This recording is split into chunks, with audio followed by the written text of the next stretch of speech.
to give you a little bit of background, I'm so glad she's joining us. She's been talking about some of the program that you're going to hear about tonight, and for many months about getting it published, and we were waiting and waiting, and she didn't want to get it too far ahead of her, reveal the secrets in the paper that she's going to talk about tonight until the paper dropped, and it finally did, and we said, well, we got to have you on here and talk more about the program and the research that you've done. And so, and she's going to introduce herself a bit. I know she's got some slides on that, and just I've known her for a few years here, and most recently she's been joining some of the climate summit that we had in up here in Broward. So get a chance to talk a little bit with her there and some of the Florida Climate Education Network group. And so, Rachel, welcome to the session here, and thank you so much for joining us. And please take it away. Excellent. Thank you so much for that introduction. So yes, good evening and happy Earth Day. I'm very happy to be here to share with you what we learned through our Climate Ready program. And part of what we worked on with Climate Ready is we used the climate story um, uh, structure in helping students understand where they are within the climate change phenomena and how they see themselves. And so I started using that as part of my introduction when I do give talks. So I just want to introduce myself a little bit by telling my climate story. Where did my interest come from, and where did I go from there or from that? So something about me, I am a Florida native. I do have a wonderful husband. I'm an aunt. I'm a citizen. I'm a scientist and an educator. I have a deep love for the environment. When I was really just a baby, my parents were first generation college goers, and they went to get their graduate degrees in North Carolina. So they moved the entire family to the Raleigh, Durham, Chapel Hill, or the Triangle area. And it was there that I got most of my education, certainly through K through 12 and through my undergraduate work.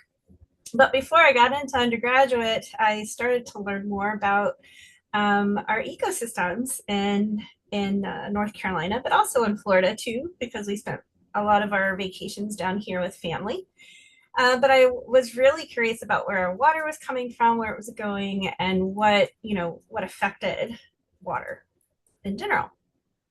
So I ended up going to Durham Technical Community College at first, and I did finish there with associate degrees and transferred on to North Carolina State University in the College of Natural Resources and the College of Ag and Life Sciences. While I was there, I did spend a lot of time in Florida too. In fact, this was about 20 years ago. I did an internship with Lion Country Safari and Environmental Education, and I was hooked. So from there, after I got my degrees in botany and natural resources, ecosystem assessment, I moved to Texas and worked on my PhD with Dr. Tom Boughton and biogeochemistry. I was very interested in nutrient cycling and how carbon and nitrogen especially were affecting nutrient cycles and affecting climate change, right? So I was involved in it was called warming and rainfall manipulation experiment, where we had large greenhouses that manipulated temperature and precipitation species within the savanna post oak ecosystem. And I measured carbon and nitrogen within the soils and in the roots over a couple of years, and then found my way back home after that to Florida to be really with my mother. And she encouraged me to go back into education or go into education. And I found a home at Galaxy E3 Elementary School, which that will come up later in the presentation. So I thought that was important to note, You might notice that sphere-like image on the bottom there. That is a NOAA Science on a Sphere technology, and it's one of the few elementary schools that has one, and it is a Title I school. So they invited me to be a STEM coordinator. I did see all 650 students at the time, and brought STEM education and helped develop education within engineering and environmental science to the elementary school. So when that grant ended, I ended up going to Boca High, where I actually met one of our listeners here today, Lucy Keene. And I taught ACE Environmental Management was my specialty. Also taught ACE Marine and biology and chemistry. And while I was there, I was inspired by the students, which this is really all, this is what this is all about. The students at Boca High were very motivated and inspired, I think, by what they were learning and by the teachers like Lucy and I. I came up with this program with FAU Pine Jog while still being a teacher at Boca High. And halfway through that program, we did get a grant, which I'll mention to you in a minute. I ended up going full-time to FAU Pine Jog for 3 years, almost 3 years. So where is that? We are technically on the northern side of the Gold Coast within the Florida's coastlines. You'll notice on the right side, we did have these target communities in mind. So as far north as Riviera Beach, then West Palm, Lake Worth. We combined Boynton and Delray Beach together, and then Boca. And I definitely had a personal interest in all of these communities. I was born in West Palm. I lived in Lake Worth for a while. Galaxy was located in Boynton, and of course, Boca High. So if we think about South Florida, pardon me, that would be my dog Reggie saying hello to the world. Forgive me. So if we think about Florida's environmental hazards, what do you guys think are the top three most top three environmental hazards within South Florida? What do you think one of them is? You can unmute or maybe even put in the chat. You can think of one. Hurricane. Toxic algae. Absolutely, hurricanes. So we talk about more intense storms. So it turns out meteorologists and climatologists have found out that it's not so much that there are more storms, but that the storms are stronger. Absolutely. I heard algae. So what is, and this is kind of conversation I have with my students, I'm modeling here. So what causes increased algal blooms? Nutrients. Nutrients. What else? Sewage. Warming. So sewage certainly could be from nutrients too. What's another environmental factor? Warming water. Yes, and that's what I was aiming at. So the temperature rise, right? We're seeing extreme heat. We're seeing very high heat records on a regular basis now. And this is actually countrywide, really, but we're definitely feeling it here in Florida. And there's a third one I'm thinking of that's related actually to both of these things, more so heat. Thinking of the coastlines. Anybody? I put sea level rise in the chat. Yes. Oh, yes. Thank you. Thank you, Jody. I see that now. Indeed. Sea level rise is the third one. And we often talk about that in terms of flooding, right? The hazards that we see, but sea level rise, those are the top three: extreme heat, increase in intensity of our storms, and flooding. And so the students are learning about these. It's quite obvious we're experiencing these types of things on a regular basis. Living in Broward County now, I get alerts all the time that there's flooding occurring in Fort Lauderdale, that the airport's closed. These are all things that are happening. And so what we wanted to do is create something that would help empower students to feel that they could be a part of the community in working towards resilience to these types of extreme weather events and environmental hazards. And so we did get a NOAA ELG or ELP, which is an environmental literacy grant, to support this for 3 years. And I'm proud to say that we finally did publish our paper on this, which we highlighted one of the cohorts. It was the cohort that I did lead as a full-time employee of FAU Pine Job. And this was entitled The Assessment of Youth Climate Empowerment Program, Climate Ready, with the READY standing for Resilience, Education, and Action for Dedicated Youth. And so I'm just going to jump into some photos of this project. We did interact mostly with our teens, and these teens were ages 15 to 17. We also interacted with 4th and 5th graders, which were within the 9 to 11 years old. Some artifacts that we worked on in this particular project were storybooks. So this Mark's Climate Adventure is a great example. As I mentioned, we did a climate story assignment where all of the teens worked on their own climate story relating to environmental hazards with climate change. We worked on some, you'll notice in the top left here, there was a game we created called Get Storm Ready, and it was about learning how to organize a hurricane package, right?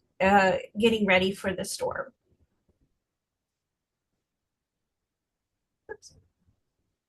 And just a couple more photos of some other cohorts. We also worked with teachers. Most of the photos there with the masks on. This was during the COVID years. And so we did provide teacher development, professional development, and was very successful with that as well.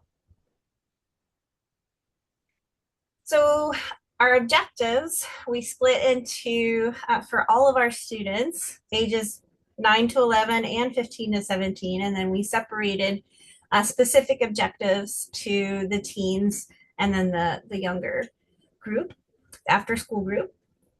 So generally all of our students, we wanted to increase the content knowledge of the history and causes of climate change, so to really have an understanding of it. Identify and evaluate personal community strengths.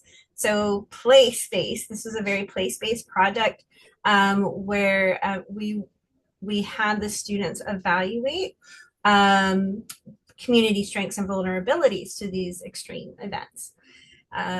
We also promoted environmentally responsive behavior, working towards a healthy ecosystem and reducing carbon consumption to mitigate future environmental risks and improve critical thinking skills.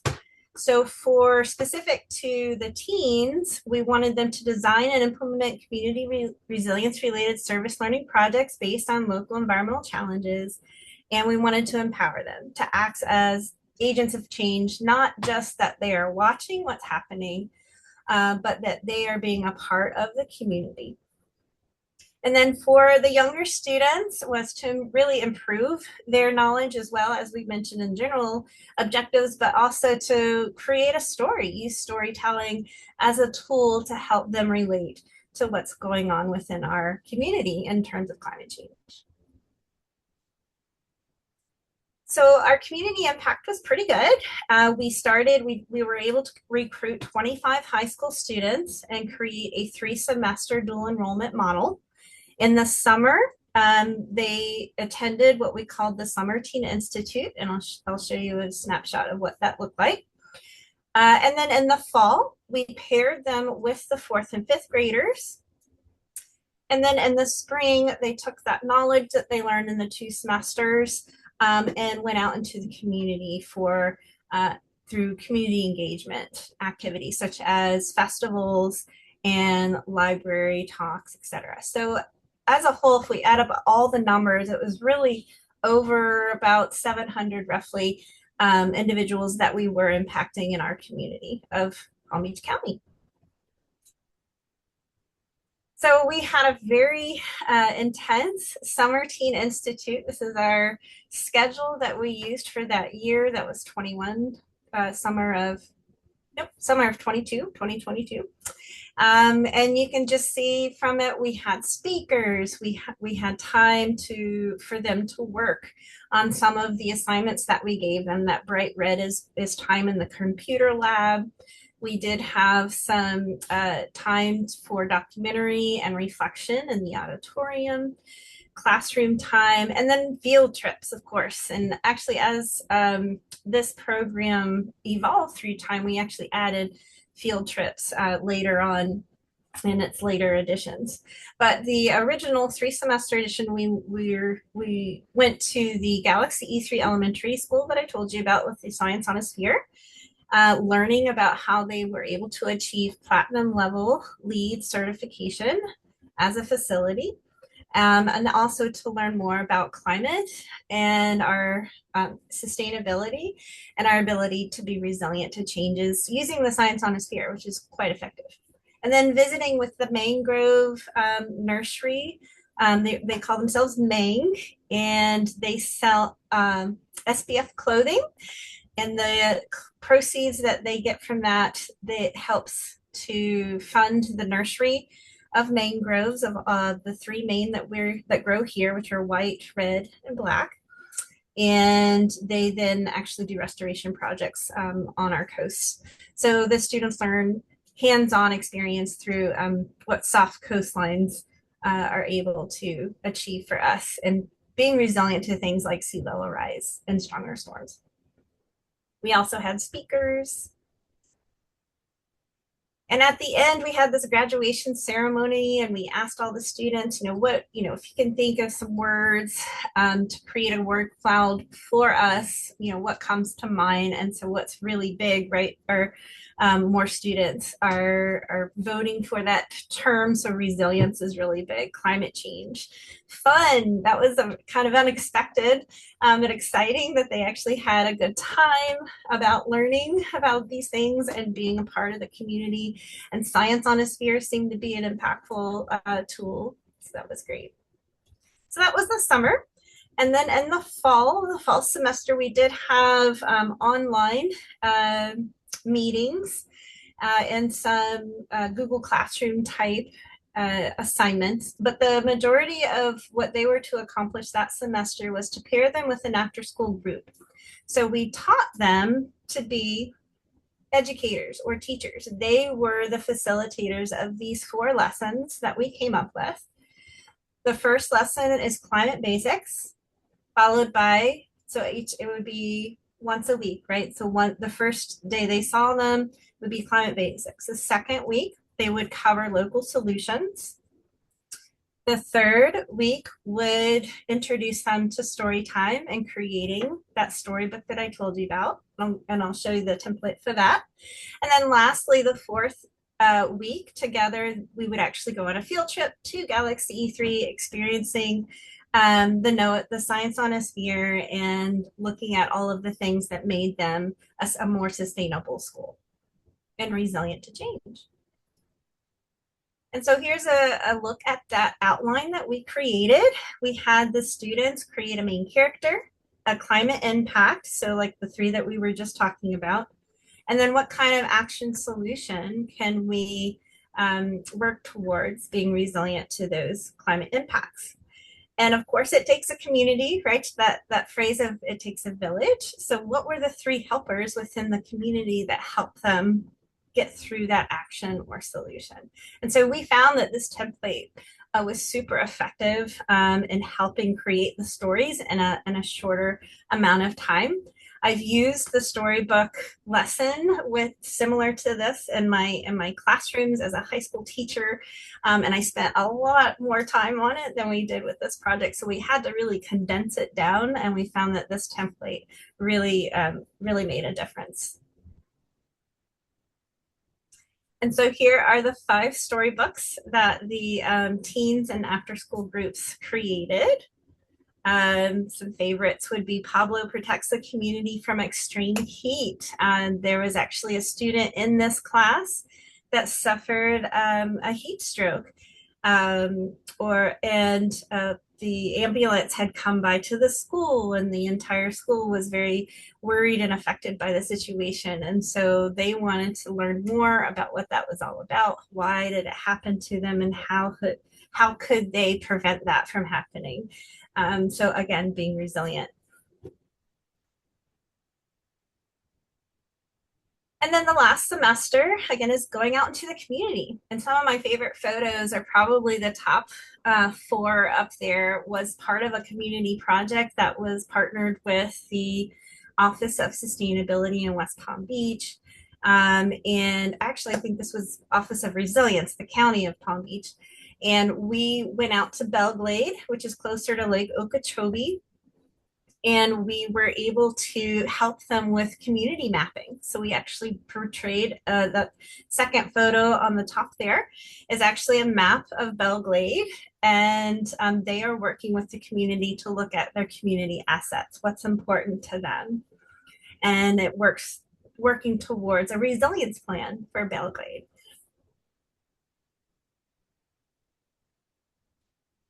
So we did use pre and post assessments. This is highlighted in the paper.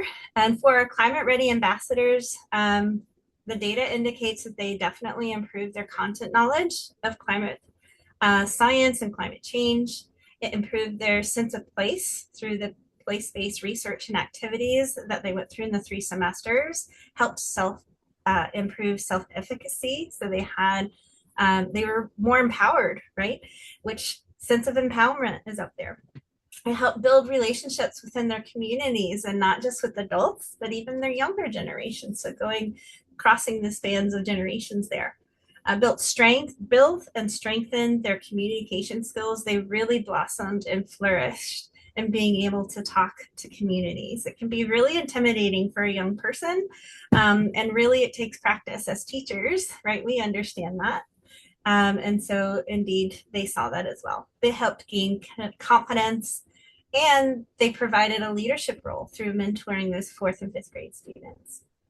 For the 4th and 5th grade students, it improved their understanding of climate, and they were able to identify ways to help reduce climate change. Like that example I gave you with the heat stroke was a great example. It really provided conversation within the classroom between the teens and the lower grades, and it really gave them a better idea of ways that they could help reduce their vulnerability to climate change, but also, okay, well, what are some things that we can do to actually help reduce climate change?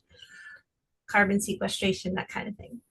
Created effective place-based storybooks, as we mentioned, and they built relationships with the mentors. So in conclusion, we really felt that this was a great success. We hope that future research in climate change education and youth empowerment programs could involve something similar to our 3-semester dual enrollment model. Certainly with other colleges, universities, the curriculum could certainly be tailored to each location and specific needs. So maybe it's not South Florida, maybe it's Colorado or California, where you're dealing with increased wildfires, or maybe parts of New York where you're seeing shorter snow seasons, right? The fact of the matter is we need to be prepared and thus more resilient to change, because it's certainly coming. And the data has indicated that. Lessons that we have learned and sort of recommendations we have moving forward, anyone who wants to repeat this model or do something similar, is certainly invest in quality staff and program coordination time, allowing for any unexpected events, which we encountered in the beginning with COVID. But it could be anything, right? Hurricanes, earthquakes, flooding, anything could disrupt the community, and just really be able to invest that time and quality staff to program coordinate, right?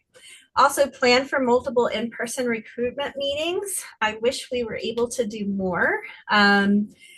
Targeting very specific schools. We were trying to target the Title I schools, which we were effective in. 80% of them were. So especially those in the most underrepresented and underserved areas. And lastly, create and use an advisory council wisely to understand the real needs of a targeted community and stay in touch with them throughout the entire process.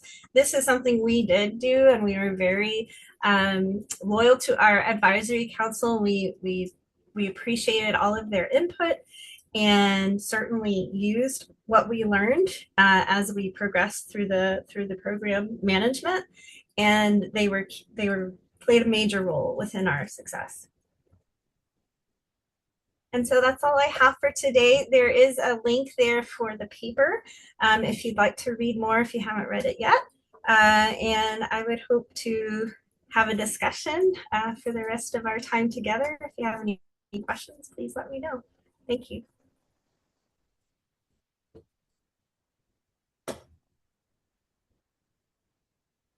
Great, thank you, Rachel. That's fantastic. Thank you so much for outlining that. And let's see if we've got some questions from our attendees here. Patty, you've got your speaker off. Did you want to ask something?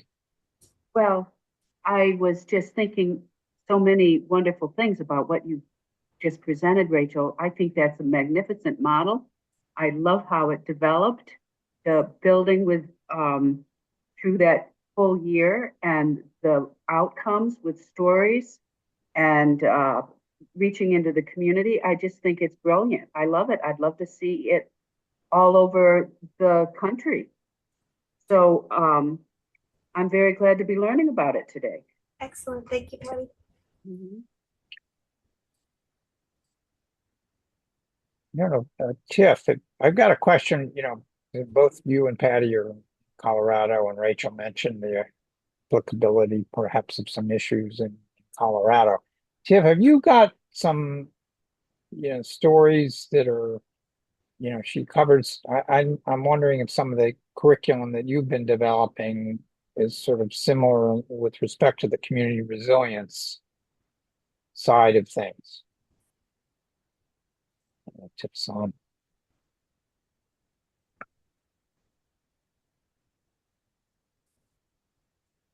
Tiff may not be on, may stepped away there for a minute. Patty, can you think of what are the challenges in Colorado that might apply instead of, you don't have too much of a sea level rise issue out there, I don't think, but. Well, we have drought and we have wildfires, and we are the headwaters of 4 major river systems, and each one of them has dramatic issues. The Colorado River going out toward Las Vegas in the southwest, drying up, and the indigenous people wanting a say in some of the water management, that's big. The South Platte going out to Nebraska, we've got major toxic, we've got Suncor and other oil refineries along the way, and some environmental justice laws that we had in our state have been challenged now by the Trump administration.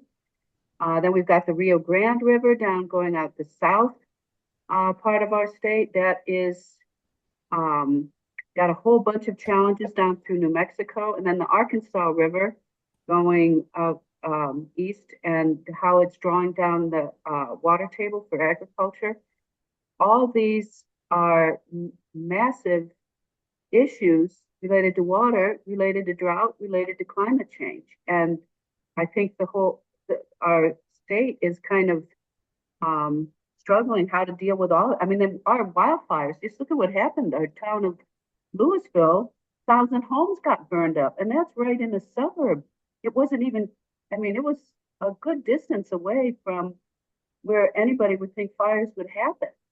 So, to burn down an entire community of 1,000 suburban homes, that's just unbelievable.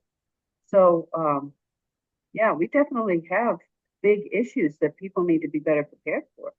Yeah, sure. Yeah, thank you. Yeah, the wildfire thing really would hit close to home, and I'm sure the students would be aware of some of those things. I don't know if that's near where some of the students you work with might be, but I can imagine that would be. Or there, with Rachel gave the example of the student actually, and really so impact from the heat directly when they had a heat emergency. So that kind of thing would certainly, if you had some suffering in your community from the wildfires, that would directly impact it. Are kids in your area sort of aware of the drought situation? I mean, I don't know if they're working on farms and they're over there, or they have farm.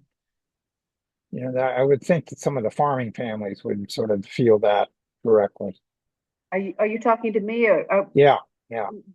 we really ought to talk to Tiff because she has Okay. this wonderful intergenerational storytelling thing going. She works in the senior centers, brings in kids, and they tell these stories. And I don't know how they're presenting them. I love this idea of these climate storybooks where you Right. have the main character facing a climate disaster. I mean, any number, there are thousands of kids up there near where, I mean, Tiff lives in Louisville, who would have told their story about what it was like on that day that the fires came burning, blowing through. And she works with those kids. Um, so Tiff, are you still there, or did we lose her? Well, hopefully she'll join. I don't know if she may have stepped away there for a minute. But yeah, I mean, I can imagine that. So, Rachel, how did you get from? I mean, I've heard people talk about storytelling, but you guys obviously translated it to a physical book. What inspired you to do that, or that was just something that you started with? I don't know. Which came first? Thank you for asking. So actually, I got this idea from another retired teacher. So my resources in retired teachers are strong. Her name was Barbara Riley, and she had done similar storytelling with general environmental issues, which is what I started off with before Climate Ready. And not only having students, write the story, but also share it with the younger generation. It reinforces, so it's story learning by storytelling, right? But part of the way I approached it when I was teaching ACE environmental management, my students had to do a research project, and I wanted them to choose a topic that was important to them. And a lot of those topics were pretty complex. And so they felt, I'm doing research. What am I doing? So I used this storybook lesson with Barbara Riley's mentorship to help them explore it at its basic level, right? So can you think, think about this environmental issue or concern, and can you communicate that to a kindergartner? And so that's when we developed the storybooks. And it was a little different than the template that I showed you with Climate Ready. And then my relationship with Galaxy E3 has been longstanding for over 10 years now. And so I bussed my students over to Galaxy, and they told their stories. We paired it with a kindergarten class, and they shared the stories that they created with the kindergartners, and of course they were asking questions and learning things from the kindergartners, and it was truly an empowering experience really for everybody, and inspiring. And we did it several times before Climate Ready, but that's where that piece came from. Great idea. I love it. Jody, have you ever used sort of cross mentoring from many of your students work with the younger students in different schools? Some of the kids opt for that as their senior project, and then the club that I co-sponsor does outreach at events like Water Matters Day, but they also have programs that they bring to the local elementary school, but not those aren't really mentorship programs in a sense, more like outreach and ed. Right. So single visit. But I have had seniors who've like mentored a group of students to build a butterfly garden or something, but I just didn't have any this year. Rachel, did you run into any, I'm kind of wondering now, given we're doing this with the FCEN group here, did you run any particular challenges from community or parents about using the words climate change in your approach, or feedback from parents, saying, why are you teaching this to my kid? There's no such thing, or did any of that come up in any of the work that you were doing? It didn't actually. The students that wanted to be in our program, had an idea already, because they had to apply, and it is part of FAU, so they got dual enrollment credit through the college as well as their high school. And in terms of the elementary school students, it was presented to them that this was the program that we wanted to provide, and so they had to go through and fill out permission forms. So no one that we interacted with, even through our community outreach festivals and library discussions, never was a negative communication between anyone. In fact, they were very curious. There were folks that were skeptical of, the whole climate change issue, but they had very engaging conversations with our kids, or with our teens, because it was our teens that were talking, right? And it's very impactful when you're seeing a teen, going through, information that they've learned and talking about things in a more positive way. I think is part of it too. And not such a negative. And yes, it is. There's a lot of negative to it, but I think what was partly successful with our program is that looking towards the future and what are the things that we can do, providing solutions and being a part of the solution. Right. These were the adult skeptics that they ran into were part of the community conversations you were having, and not necessarily in the schools, were they? Or No. The one okay. I'm thinking of, there was a library session that we had. I think it was in Boynton actually, and there were just some adults that were skeptical, but they wanted to attend. They wanted to see what the adults or the teenagers had to say. But like I said, the interaction was very positive, and they had good questions, and the teens answered them very well, and so it made them think. I think, if nothing else. Right. And the after school program for the elementary students was these are like a club or something, or they just have a specific after school program for all kids, or So in general? so FAU Pine Dog had relationships with a lot of after school programs already. And so we partnered with the after school programs that we've partnered with in the past. Galaxy was one of them, Pine Dog Elementary. So these were just really all ages, but we were targeting the fourth and fifth within these after school programs, and the directors would help us locate students that would be willing to participate. Okay. So what it was sort of selected students in those after school programs then? Generally, but at the same time, most of the students that were in fourth and fifth grade, that was like all of them that were in the after school Okay. program. So it was Oh, like, right. it's like, this is who we need. And like, Terrible. okay, this is how many we have. And we worked with that. Yeah. Okay. Um,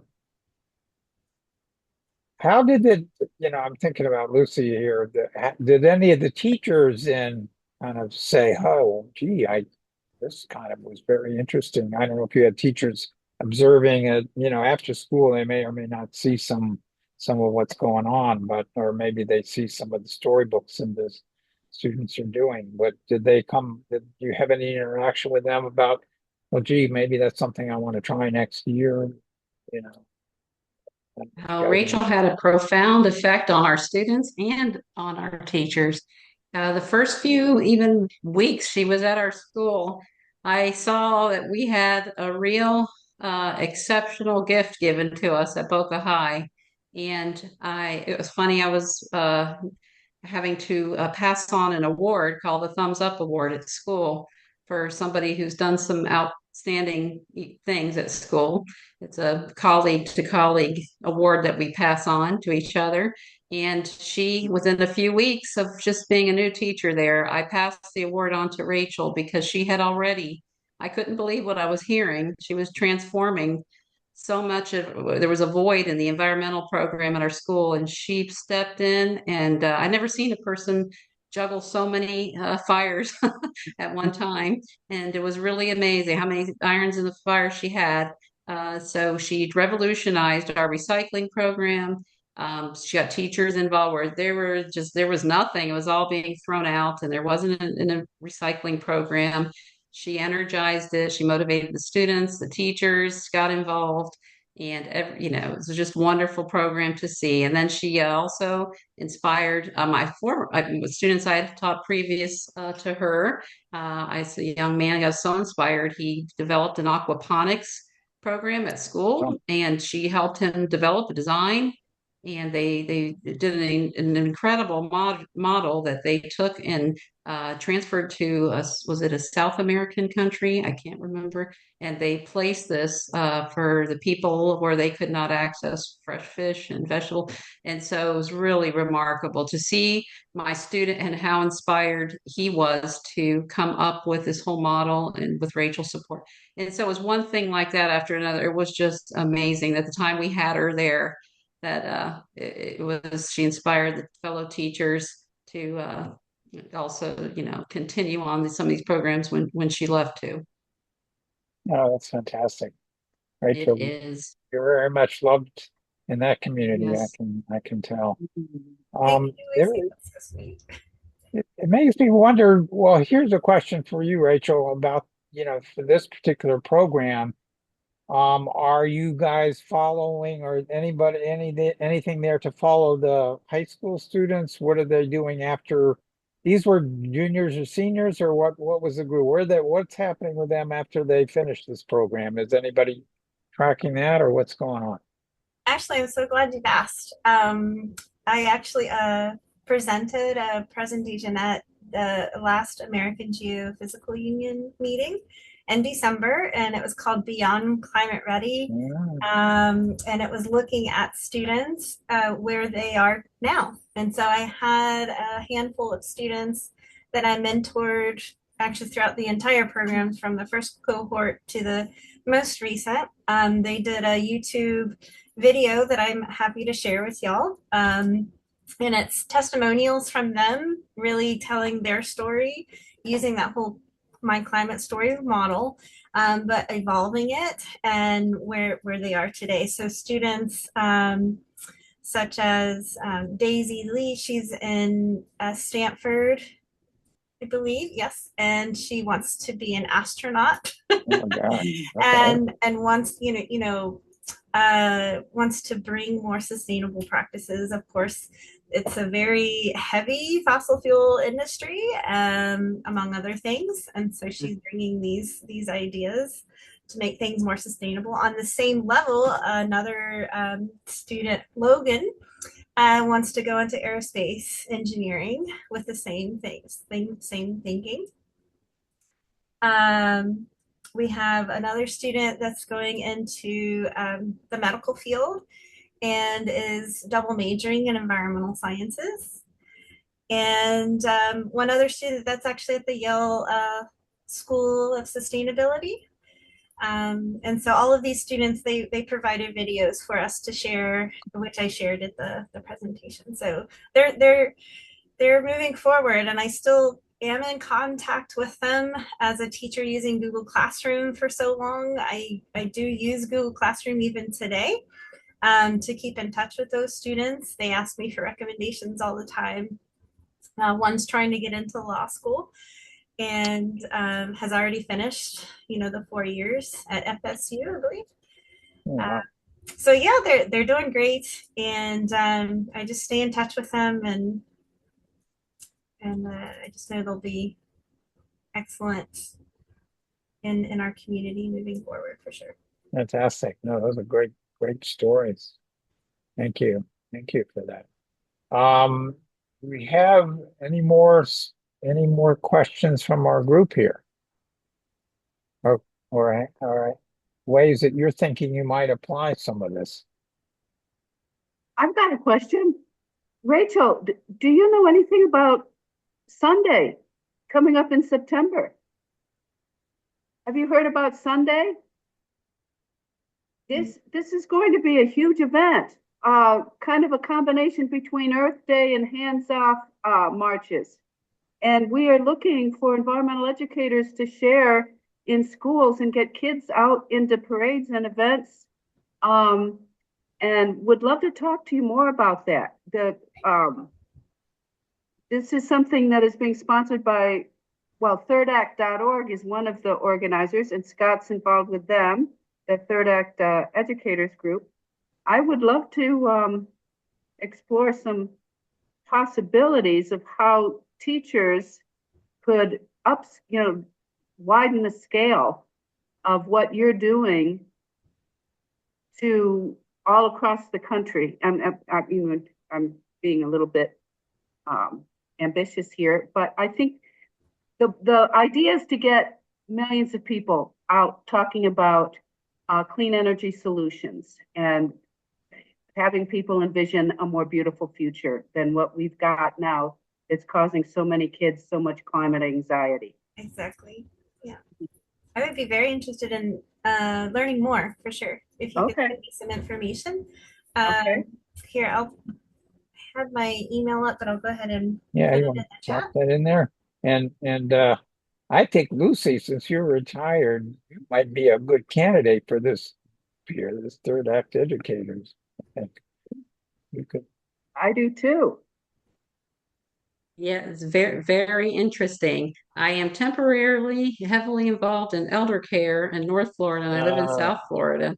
yeah, However, that is true to my heart, and I'm staying close. I'm at the immediate moment. It's just uh, got my hands a bit full, but it is something that I have a national passion for, and so does Rachel. So I am sure we will be working together in the near future. But yes, I definitely am all ears, and please share Okay. your right. information.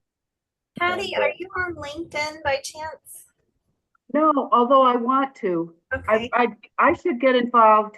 Uh, Third Act is going to be sending out a social media toolkit on Monday, and they're going to have flyers and things that we can distribute to folks like you, um, and help get these communication networks built out. So maybe I could send something to you and to Lucy.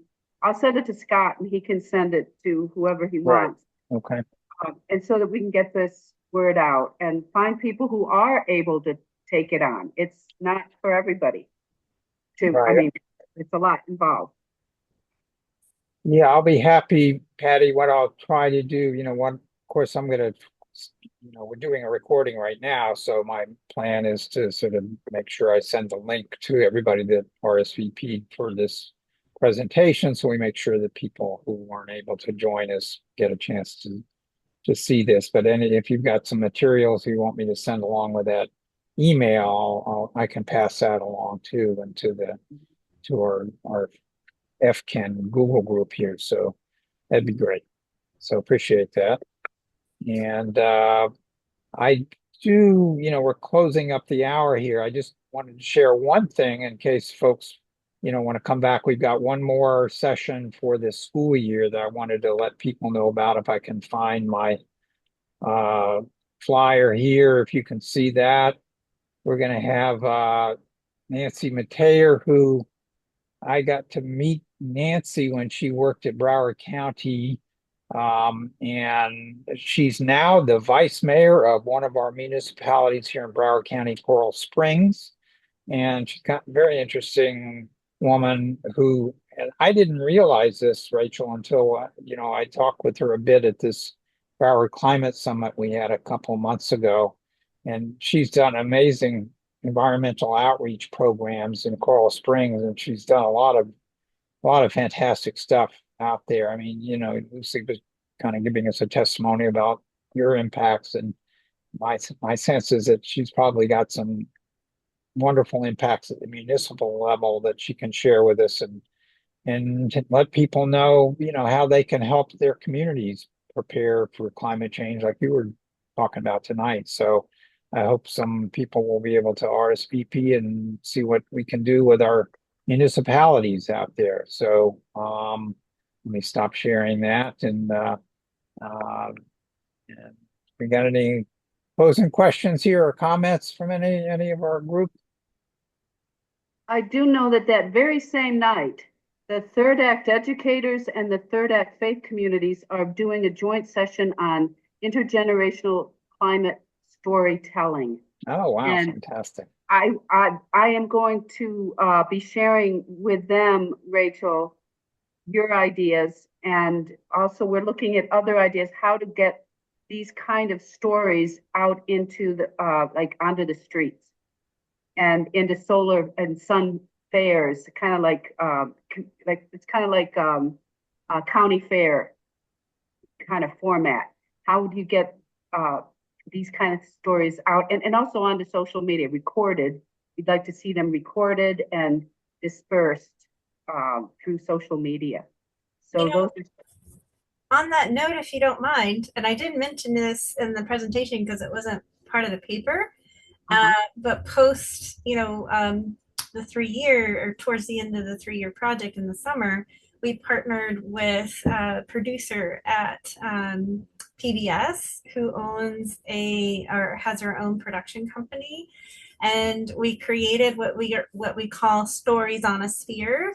And so the stories that the children wrote, she helped us put them in digital form, and she's the narrator of the stories and goes through each of the stories. And I can try to find the links for that, Scott, if you want to share those. Sure. But it does go through the different stories that the kids wrote. So, and we were able to put them on the Science on a Sphere, so we were able to share their stories at the end. what's her name? Jill Nadler, Bill Madler, M-A-D. Nadler. She's very talented. Let me see if I can find a link real quick.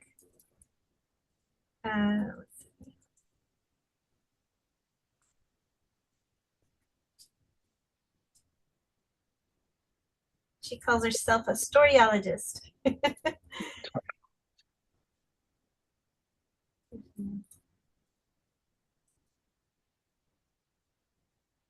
Okay.